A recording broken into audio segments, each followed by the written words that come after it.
Fakta baru jelang Ferdy Sambo CS diadili terungkap, kejadian di Magelang hingga tangisan putri. Ferdy Sambo dan tersangka lain pembunuhan berencana terhadap Brigadir Yosua Nopriansyah Huta Barat alias Brigadir J segera diadili. Sidang perdana mereka dijadwalkan digelar pada Senin 17 Oktober 2022 mendatang di Pengadilan Negeri Jakarta Selatan.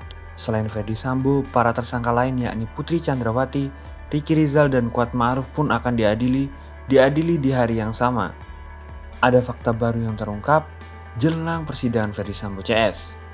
Dalam surat dakwaan terungkap Putri Chandrawati menyuruh ajudan lainnya memanggil Yosua untuk masuk dalam kamarnya. Awalnya di rumah Magelang disebutkan terjadi keributan antara Yosua dan Kuat Ma'ruf, sopir Ferdy Sambo pada pukul 19.30 waktu Indonesia Barat. Namun tak disebutkan detail keributan apa yang terjadi.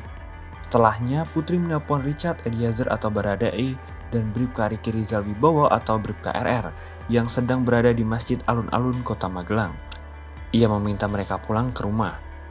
Sesampainya di rumah, jaksa menyebut Baradae dan Bribka RR mendengar keributan, namun mereka tidak mengetahui keributan apa tersebut. Setelahnya barulah Bribka RR menemui Yosua dan meminta Yosua menghadap Putri di kamarnya. Saat itu juga Bribka RR bertanya ke Yosua tentang keributan yang ia dengar, tetapi Yosua hanya mengatakan Kuat Ma'ruf memarahinya. Barulah Bribka RR meminta Yosua menemui Putri di kamarnya. Namun ketika itu Yosua menolak, tapi Bribka RR berhasil membujuk Yosua agar mau menemui Putri di kamarnya. Kemudian disebut Yosua dan Putri berada di kamar. Mereka disebut berduaan di dalam kamar selama 15 menit. Kuat Ma'ruf ternyata mendesak Putri untuk melapor ke Ferdy Sambo tentang Yosua. Ia disebut memprovokasi Putri untuk melapor. Padahal kenyataannya Kuat tidak tahu apa yang terjadi antara Putri dan Yosua. Selanjutnya Putri disebut menelpon Ferdy Sambo tentang Yosua dan menceritakan kejadian di rumah Magelang. Putri seketika menangis dalam telepon. Ketika itu Sambo di Jakarta. Dalam ceritanya Putri menyebut Yosua melakukan perbuatan kurang ajar. Ferdy Sambo dikatakan emosi mendengar cerita Putri. Dalam percakapan itu, Putri lalu meminta Sambo melakukan sejumlah hal. Sambo dikatakan menyetujui permintaan Putri tersebut.